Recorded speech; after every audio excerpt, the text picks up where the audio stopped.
एक किसी बहुत ही खास आदमी ने ये बात कही थी कि कामयाब होने के लिए मत पढ़ो, काबिल होने के लिए पढ़ो, कामयाबी छक मार के तुम्हारे पास आएगी।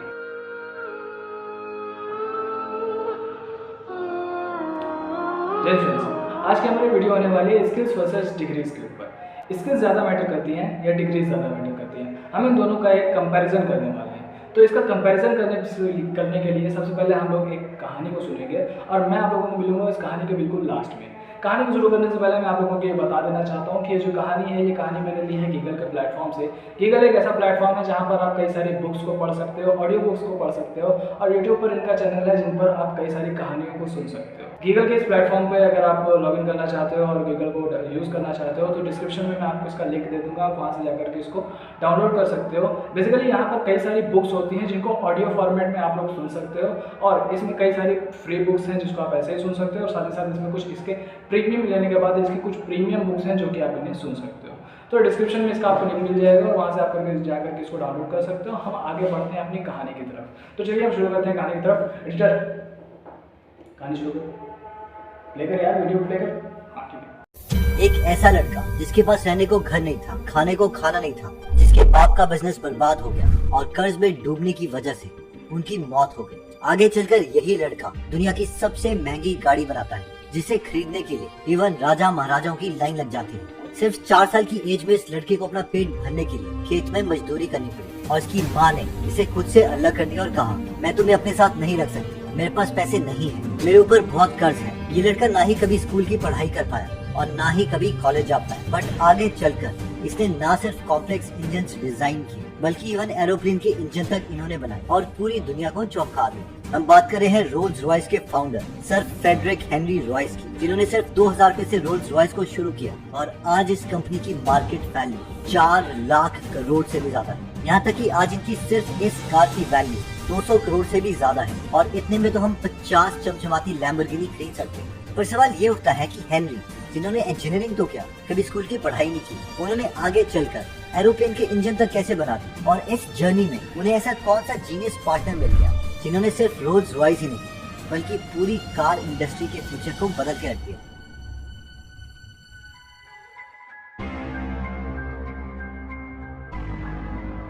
हेनरी का जन्म 27 मार्च 1863 को इंग्लैंड के एक छोटे से गांव में हुआ था और ये अपने 5 भाई बहनों में सबसे छोटे थे। हेनरी के फादर जेम्स की एक छोटी सी आटे की मिल थी जो उन्होंने कुछ सालों के लिए किराए में ली हुई थी, बट हेनरी के फादर को बिजनेस की उतनी समझ नहीं थी, जिसकी वजह से उनका ये छोटा बिजनेस कुछ खास नहीं चल रहा था और इसमें उनको लगातार नुकसान हो रहा था। यहाँ तक कि 1867 में जब हेनरी सिर्फ 4 साल के थे तभी उनके फादर जेम्स बैंकक्रप्ट हो गए और उन्हें अपने आटे की मिल को बंद करना पड़ा, जिसके बाद उनकी पूरी फैमिली काम ढूंढने के लिए लंदन शिफ्ट हो गई। लंदन में हेनरी और उनकी फैमिली की हालत बहुत ही ज्यादा खराब थी। उन पर अभी लाखों रुपए का कर्ज था और अपना घर चलाने के लिए हेनरी और उनके सभी भाई बहनों को काफी छोटी एज में ही काम शुरू करना पड़ा। यहाँ तक कि हेनरी जब 4 साल के थे तो उनके पेरेंट्स ने उनका स्कूल छुड़वा दिया और उन्हें अपने एक अमीर पड़ोसी के पास नौकरी के लिए भेज दिया, जहाँ पर हेनरी अपने पड़ोसी के खेतों में चिड़िया भगाने का काम करते थे, जिसके लिए उनको सिर्फ 6 रुपए मिलते थे। इवन कई दिनों तक हेनरी और उनके भाई बहनों को बिना कुछ खाए सोना पड़ता था और कुछ सालों बाद धीरे धीरे जब इनकी कंडीशन ठीक होने लगी तभी हेनरी को एक और शौक लगा। एक्चुअली 1972 में जब हेनरी सिर्फ 9 साल के थे तभी उनके कर्ज में डूबे फादर जेम्स की डेथ हो गई। हेनरी वापस पढ़ना तो चाहते थे पर अब उनके पास कोई ऑप्शन नहीं था। 9 साल के हेनरी को फिर से काम ढूंढना पड़ा और अपनी फैमिली को सपोर्ट करने के लिए अब उन्होंने न्यूज़पेपर और चिट्ठियों को डिलीवर करने का काम शुरू कर दिया। ऐसा बहुत सा समय आता था जब हेनरी को कुछ खाने के लिए भी नहीं मिलता, जिसकी वजह से हेनरी बहुत ज्यादा कमजोर हो चुके थे और इतने पतले हो गए थे कि वो एक स्केलेटन की तरह लगते थे, जिसकी वजह से उन्हें काफी ज्यादा बीमारियां लगती। पर हेनरी की प्रॉब्लम अब भी सॉल्व नहीं हो रही। हेनरी की माँ मेरी पर अब भी लाखों रुपए का कर्जा था और इसके ऊपर उन्हें हेनरी और उनके 4 भाई बहनों को बड़ा करना था, जो कि उनके लिए बहुत मुश्किल था, जिसकी वजह से मैरी ने एक ऐसा डिसीजन लिया जो हेनरी के दिमाग में पूरी जिंदगी रहने वाला था।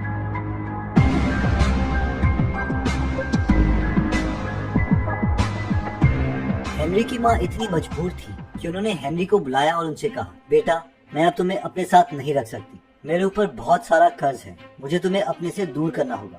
इससे हेनरी शॉक में चले गए, बट ये कहकर मैरी ने हेनरी को एक बूढ़े कपल के पास भेज दिया जो कि हेनरी जैसे बच्चों को अपने साथ रखना चाहते थे। बट इस बूढ़े कपल के पास भी कोई ज्यादा पैसे नहीं थे और यहाँ भी कई सालों तक हेनरी को रोज खाने के नाम पर सिर्फ दूध और कुछ ब्रेड ही मिलता था। हेनरी को अब यहाँ से बाहर निकलना था और वो रात को यही सोचती कि अगर मुझे अपनी लाइफ को चेंज करना है तो मुझे नौकरी करके खुद से पैसे कमाने पड़ेंगे। इसलिए 1878 में सिर्फ 15 साल की उम्र में वो अपनी आंटी के पास आए और उनसे कुछ पैसे उधार लेके उन्होंने ग्रेट नॉर्दर्न रेलवे वर्क्स में ट्रेनिंग लेना स्टार्ट कर दिया। बट हेनरी के पास रहने के लिए अभी भी कोई घर नहीं था। वो वापस अपनी आंटी के पास गए और कहा, आंटी क्या मैं आपके साथ यहाँ पर रह सकता हूँ?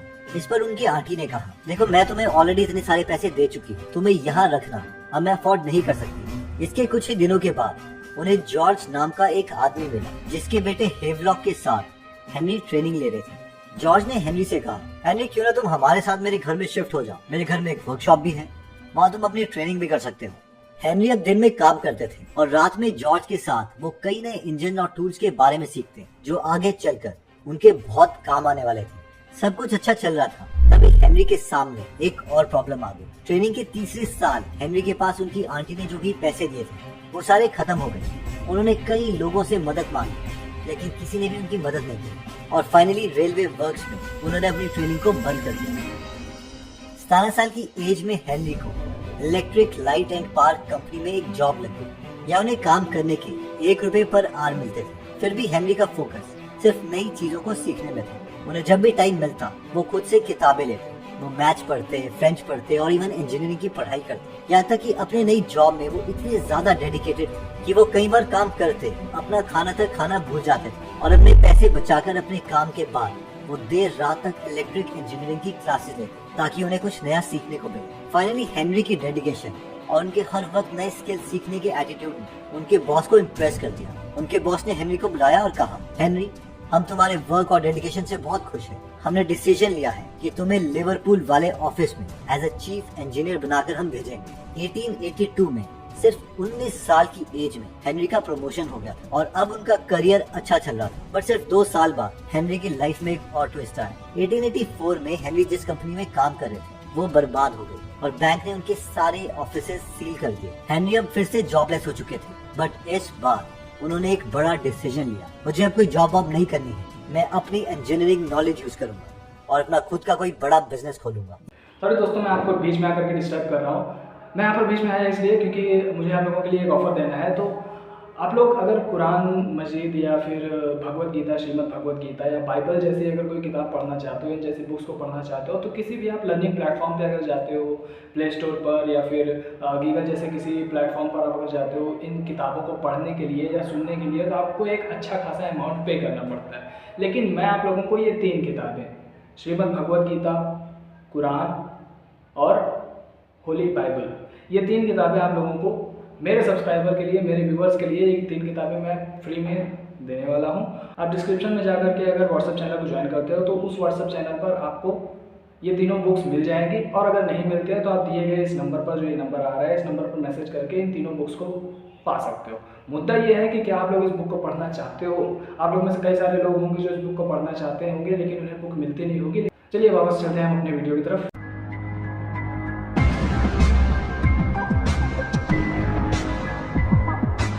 हेनरी ने अपने कलीग और फ्रेंड क्लेयरमॉन्ट को बुलाया और उससे कहा, तेरे पास कितनी सेविंग है? क्लेयरमॉन्ट, सिर्फ कुछ 5000 रुपए। क्यों? हेनरी, ठीक है, मेरे पास 2000 रुपए है, हम इसी से अपना नया बिजनेस स्टार्ट करेंगे। 1884 में हेनरी और क्लेयरमॉन्ट ने सिर्फ 7000 रुपए से मैनचेस्टर में FH रॉयस एंड कंपनी शुरू करी जो इंजीनियरिंग के टूल्स बनाती थी। मैनचेस्टर में इन्होंने एक दुकान किराए पर ली जिसके ऊपर ही एक छोटा सा कमरा था जिसमें ये दोनों रहते थे। इन्होंने अपनी जिंदगी भर की सेविंग इस बिजनेस में लगा दी थी और शुरू में तो कई दिनों तक हर रोज ये एक पुराने से स्टोव में सैंडविचेस को गर्म करके खाते। बट हेनरी बहुत ज्यादा मेहनती थे और कुछ ही महीनों में उन्होंने एक ऐसा बिजली का चलने वाला डोर बेल बनाया जो कि मार्केट में लोगों को बहुत पसंद आया। हेनरी के पास अब थोड़े पैसे आ गए थे और उन्होंने डिसाइड किया कि अब वो और बड़ी चीजें बनाएंगे, जैसे कि डोरबेल के बाद उन्होंने इलेक्ट्रिक जनरेटर बना दिया और 1894 तक वो इतने सक्सेसफुल हो गए कि उनकी कंपनी इलेक्ट्रिक क्रेन्स तक बनाने लग गई। 1884 में जहाँ सिर्फ 7000 रुपए से हेनरी ने शुरू किया था, वहीं सिर्फ 14 साल के बाद हेनरी हर साल 20 लाख का बिजनेस कर रहे थे और उनकी कंपनी के पास 30 लाख रुपए जमा हो गए थे। हेनरी अब अमीर हो चुके थे लेकिन हेनरी को बहुत बड़ा करना था। इस वक्त तक मार्केट में पहली बार पेट्रोल पर चलने वाली कार आ चुकी थी और हेनरी का इंजीनियरिंग वाला दिमाग इसमें बहुत ज्यादा इंटरेस्टेड हो गया। 1901 में हेनरी ने अपनी पहली कार खरीदी जिसका नाम था डी डायर। बट जैसे ही हेनरी घर में ले गए ये दोबारा स्टार्ट ही नहीं हुई। हेनरी ने अगले ही दिन इसकी रिपेयरिंग स्टार्ट कर दी। इस कार को खोलकर हेनरी को इसका डिजाइन पसंद नहीं आया, इसलिए हेनरी ने अपने स्किल को यूज करके वापस से पूरी कार को खोला और दोबारा से बनाया। इसके इंजन को अपग्रेड भी किया, लेकिन ये कार इतनी बेकार थी कि इतनी मेहनत के बाद भी ये हेनरी के एक्सपेक्टेशन को मीट नहीं कर रही थी। हेनरी ने उस कार को वहीं छोड़ा और खुद से कहा, इस घटिया कार को अपग्रेड करने से अच्छा है मैं अपनी खुद की कार बनाऊंगा जो दुनिया में सबसे बेस्ट होगी। हेनरी ने जब अपने कलीग को ये आइडिया बताया तो वो हंसने लगे। उन्होंने हेनरी से कहा, हेनरी ये तू क्या कर रहा है? अपना अच्छा खासा बिजनेस छोड़ के तू किसी और बिजनेस में क्यों जा रहा है? बट हेनरी पर इसका कोई फर्क नहीं पड़ा। उनका अगला टारगेट सिर्फ कार बन गया था। हेनरी को तब नहीं पता था कि उनका ये डिसीजन पूरी कार इंडस्ट्री को हमेशा के लिए चेंज कर देगा और इवन उनकी कार आगे चलकर एक स्टेटस सिंबल बन जाएगी जिसके लिए राजाओं की भी लाइन लगेगी।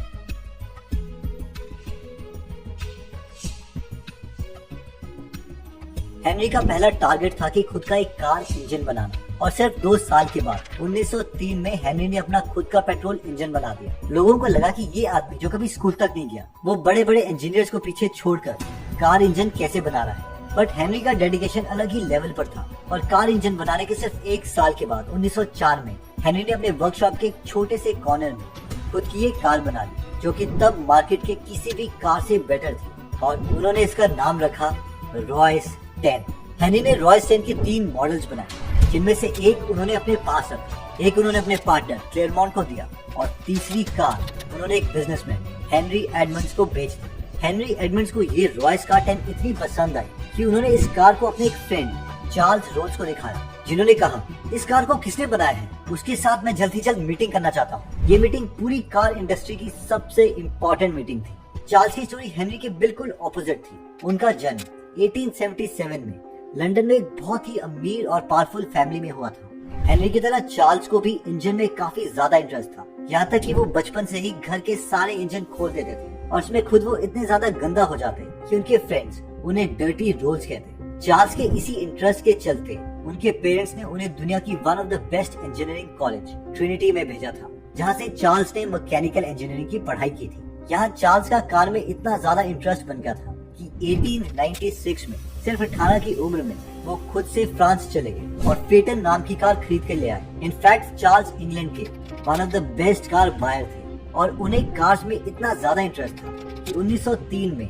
CS रोल्स और कंपनी के नाम से अपनी खुद की कार डीलरशिप खोल दी। फाइनली मई 4, 1904 को कार इंडस्ट्री के 2 लेजेंड्स हेनरी रॉयस और चार्ल्स रोज की मीटिंग होती है। सबको लग रहा था कि एक तरफ हेनरी जो गरीबी में चलते कभी स्कूल तक नहीं गए और चार्ल्स जो कि दुनिया के one of the richest family से एक थे, बेस्ट कॉलेज से पढ़े थे, इन दोनों की पार्टनरशिप नहीं हो सकती। बट इस मीटिंग में एक बहुत ही इंटरेस्टिंग चीज हुई। चार्ल्स हेनरी की कार को टेस्ट ड्राइव पर ले गए और उन्हें ये कार इतनी पसंद आई कि उन्होंने वापस आकर हेनरी को कहा, मुझे तुम्हारे साथ पार्टनरशिप करनी है, तुम जितनी रॉयस 10 कार्स बना सकते हो उसे बनाओ और मुझे भेजो, मैं सारी की सारी कार्स खरीदूंगा और इसे आगे बेचूंगा। इनफैक्ट चार्ल्स खुद रॉयस 10 चलाकर वापस अपने घर लंदन गए और उन्हें ये कार इतनी पसंद आ गई कि रात को लंदन पहुंचकर चार्ल्स सीधे अपने बेस्ट फ्रेंड के घर चले गए और लिटरली उन्हें रात को नींद से उठा दिया और कहा, जल्दी उठो जल्दी, मुझे दुनिया का बेस्ट मोटर इंजीनियर मिल गया है। फाइनली 1906 को दोनों ने मिलकर रोल्स रॉयस लिमिटेड नाम की एक अपनी कंपनी स्टार्ट करी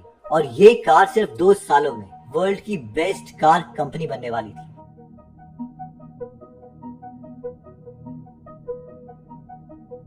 अब तक रोल्स रॉयस 10 काफी ज्यादा फेमस हो गई थी और जब चार्ल्स के पैसे और बिजनेस स्किल्स मिले हेनरी की इंजीनियरिंग स्किल्स के साथ, तो उन्होंने 1906 में 6 सिलेंडर पर चलने वाली ये कार लॉन्च करी जिसका नाम था Rolls Royce silver ghost. Henry ने चार्ल्स के साथ मिलकर इसमें दुनिया का सबसे पावरफुल और स्टेबल इंजन लगाया था। इंजन कितना स्टेबल है इसे प्रूव करने के लिए इन्होंने कार के इंजन के ऊपर एक पानी का ग्लास रख दिया और इसे पूरी स्पीड से काफी दूर तक चलाया और जब ये कार रुकी तो सब शॉक्ड हो गए क्योंकि पानी के ग्लास में से एक बूंद भी बाहर नहीं गिरी थी। इस इंसिडेंट के बाद ये कार दुनिया की बेस्ट कार डिक्लेयर कर दी गई।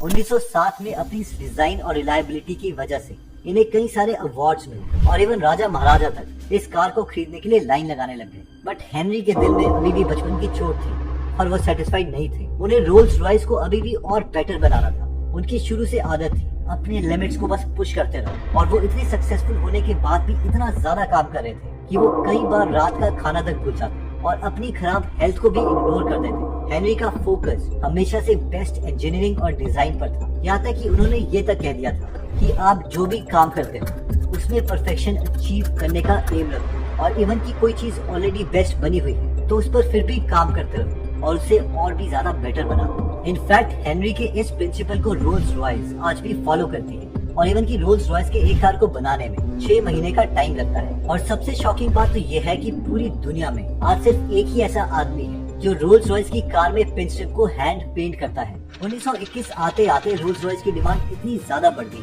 कि उनकी डिलीवरी का वेटिंग पीरियड 3 साल तक चल रहा था। सब कुछ अच्छा चल ही रहा था कि तभी हेनरी की लाइफ में एक और ट्रेजेडी आ गई। हेनरी के पार्टनर चार्ल्स को कार के अलावा एरोप्लेन भी बहुत ज्यादा पसंद थे। उन्होंने एविएशन में जाने के लिए प्लेन तक खरीद लिया था और इसे 200 से भी ज्यादा बार उड़ा चुके थे। यहाँ तक कि चार्ल्स 1910 में इंग्लिश चैनल को क्रॉस करने वाले इंग्लैंड के पहले आदमी बने। उन्होंने हेनरी को एयरप्लेन इंजन बनाने के लिए सजेस्ट किया था, बट हेनरी इस पर अग्री नहीं हुए थे। हेनरी इस बारे में और सोच ही रहे थे कि तभी उन्हें एक शॉकिंग न्यूज मिली। 1910 में ही एक एयर शो के दौरान चार्ल्स का प्लेन क्रैश हो गया और इसमें उनकी डेथ हो गई। इनफैक्ट चार्ल्स प्लेन क्रैश में मरने वाले इंग्लैंड के पहले आदमी थे। हेनरी को उसका बहुत बड़ा झटका लगा। चार्ल्स के बिना अब वो बहुत अकेले पड़ गए थे, बट इसके बाद भी हेनरी ने अपने प्रिंसिपल्स को पीछे नहीं छोड़ा। हमेशा अपना बेस्ट दो, परफेक्शन के सिवा और कुछ नहीं सोचो। यही हेनरी का वर्किंग प्रिंसिपल था। हेनरी ने डिसाइड किया था कि वो चार्ल्स के एयरप्लेन इंजन बनाने की ड्रीम को पूरा करेगा, और 1915 में वर्ल्ड वॉर के दौरान उन्होंने रोल्स रॉयस ईगल इंजन बनाया, जो कि तब वर्ल्ड के बेस्ट प्लेन इंजन में से एक था, और एक भी बार ये किसी भी टेस्ट या ऑपरेशन में फेल नहीं हुआ। 1928 में उन्होंने आर प्लेन इंजन बनाया, और इस इंजन ने तब 655 किलोमीटर पर आवर पर चलने का वर्ल्ड रिकॉर्ड बना दिया। हेनरी लगातार काम तो कर रहे थे, बट उनकी कभी न रुकने वाली हैबिट की वजह से वो बीमार पड़ने लगे। 1930 की शुरुआत में उन्होंने लेजेंडरी मर्लिन इंजन बिल्ड किया, बट अब तक हेनरी ऑलमोस्ट अपने डेथ बेड पर थे।